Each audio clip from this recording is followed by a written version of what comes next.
Warning, warning, this podcast contains spoilers. Listen at your own risk. Welcome to Minishift. So this episode, as you can probably tell from the title, we're doing Rocketman. Though our original plan was actually to do X-Men Dark Phoenix. Turned out it was terrible, so we didn't bother about doing that. Then we saw Men in Black International, which was also terrible. So we're not doing that instead. So instead, we are doing... Rocketman! Yeah! I don't know how much of that you could actually hear, but yeah, Evan is very excited to talk about Rocketman. So, Rocketman, burning off the streams of anyone? I don't actually know the lyrics to the song, but what did you think about Rocketman? I really did love this. As you know, I'm a huge musical fan. I didn't, but sure. Oh, okay. Yep. Well, I love me a good musical, and Okay. I felt this was perfect. I think this was even better than Bohemian Rhapsody in terms of music. Infinitely better than Bohemian Rhapsody. That's something we'll get into, but this is the movie that Bohemian Rhapsody should have been. Yes. Yep. I loved everything. It sort of took all these little ideas and pieces from basically the musical genre as a whole. Mm-hmm. You could see it harkening back to some of the classic golden age of cinema and the ideas of the early musicals, and then bringing in stuff from the 90s and stuff and all that, but also bringing in something of its own. It really felt fresh in terms... It was doing something new with the musical genre, and I really, really appreciated that. Sure. Yeah. Awesome. No, I loved it too. I think it's great. I think, as I said, I think this is the movie that Bohemian Rhapsody should have been. Which is, funnily enough, they are connected, because the director of this, Dexter Fletcher, was the person they brought on Bohemian Rhapsody to finish it up after Bryan Singer basically dropped from the project. And you can really tell, like, he clearly has a talent for what he was doing, because not only did he manage to salvage Bohemian Rhapsody, but he made a really great, fun musical out of this. I mean, I think it hits on the beats of the musical biopic a little bit too much. Like, you can see the tropes of, you know, the descent into alcoholism and things like that too. But I just love the musical sequences and, like, the uses of magical realism and the blurring between, like, memories and modern day and everything like that. I all thought was really delightful and just a really, really fun watch, while also being incredibly informative and interesting approach to Elton John. Like, I knew nothing about Elton John going into this film, which I think definitely helped in a lot of ways, because it made me really appreciate not only his arc, but also his music. And funnily enough, it was one of those things that going through the movie, I'm like, oh, is that an Elton John song? Oh, is that an Elton John song? You recognize so many of those songs because they're just in the pop culture zeitgeist, but I'd never connected them to anything before. So to have it sort of coalesced into this, I think, really good story and really great movie, I thought was awesome. So yeah. That's really interesting to hear, because, like, I've been a fan of Elton John for a little bit. My parents were fans as well at one point, so I've grown up listening to a bit of Elton John, so I kind of knew this stuff. So it's interesting hearing the perspective of someone who didn't know Elton John as much and still got the same out of it. Because as soon as you hear the first few bars of a song, as a Elton John fan, I'm like, oh, it's getting ready. And I was ready to sing along with, like, especially That's super like nice. early on with Saturday Night's Alright for Fighting. Oh yeah, that musical sequence is so good. So talented. So spectacular Yep. in the way it's done. It felt like one of those old Hollywood musicals back from the 50s. Yep. Just the way that they throw all these dances, all this really creative use of camera work and stuff. Remind me a bit of Singing in the Rain a little bit. I love Singing in the Rain so much. But yeah, I think that's a really great comparison. Especially even the way Singing in the Rain does it less, because it makes sense in the diegetic universe of that. But the way that some of the musical numbers kind of end up breaking reality with, like, all the dancers coming in and just moving from one sequence to a next and things like that. Almost like a blurring between, like, music is like a gateway between real life and dreams or something, which I think is really delightful. Yeah, that's a really good comparison. Which was taken up to 11 with Rocketman. This one goes to 11.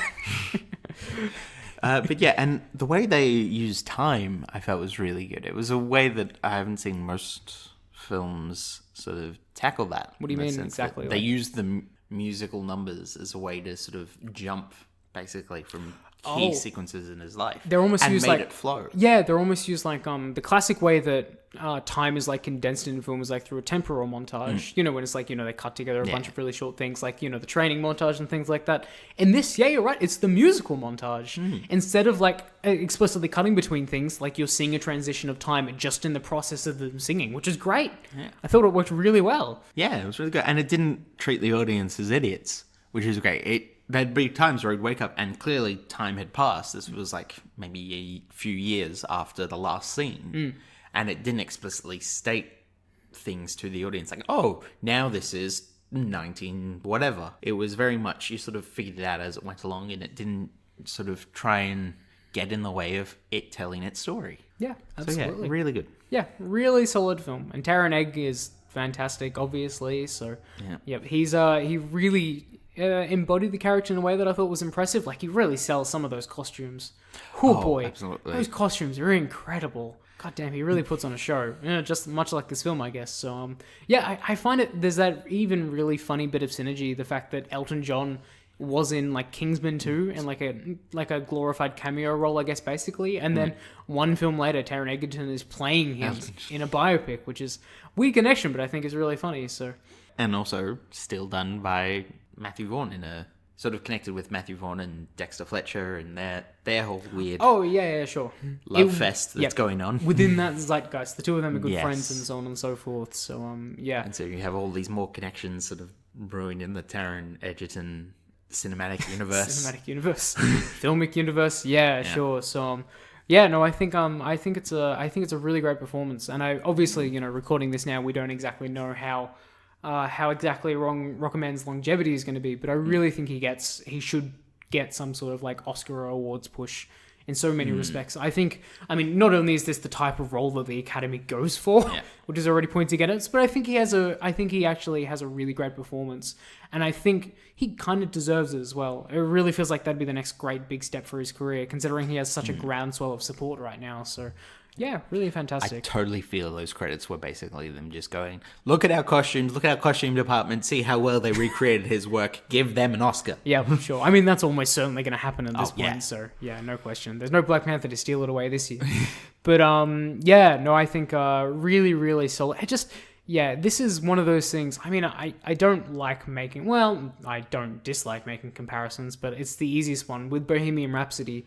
Just like how kind of flat and generic an approach that is, especially compared to a movie like this. Like, this feels like it has genuine kind of passion and excitement behind it. And even though I don't know if the story of Elton John is incredibly compelling just on its own, like it's very classic kind of archetypal rock star with like parent issues who gets really popular, but then everyone in his life kind of abandons him and he spirals into drugs and alcohol before kind of building himself back up. That's a really generic like story arc, and I know it's true to life, but Damn it, Elton, have a better life. yeah, exactly, have a more interesting life, Elton John. But I think it's just I think in that respect, it'll be a little bit hampered by the source material, but it wasn't enough to severely detract from the entertainment value of the movie. So, no, really strong. Do you have any closing thoughts regarding this film? Or I would kind of like to see a sequel. This is going to sound weird because it did have a very nice wrap up, but Elton John's later life is also really interesting. They bring up bits of it in the end credits, but the way he's gone on to create charity foundations, the way he's sort of taken on all these new young artists. I'd love to see him, like, actors try and take on the role of Fall Out Boy and Panau, who Elton John took under his wing briefly. yeah, For sure, both of those. And just see how they do, basically, a Rocketman 2. it might be fun. Yeah, who knows? I mean, I'd be very surprised if it actually happens. But Yeah, I doubt it, but it'd be cool. yeah, fun enough idea. But I think really, really strong film. Hell of a lot more entertaining than both X-Men Dark Phoenix and Men in Black. Yeah. Which were both so bad that Evan didn't even bother seeing. No. Yep, I just watch Rocketman again. Yeah, exactly. I went out and saw both of them like almost the opening weekend they came out and just told them, I was like, nope, they're terrible. We're just not going to talk about them. So, yep, which is a shame. But maybe we'll do a mini shift on them later down the line. Or on Rocketman as well. I think that'd be really fun. So, until next time, fare thee well. Bye. Rocketman, burning on the street of everyone.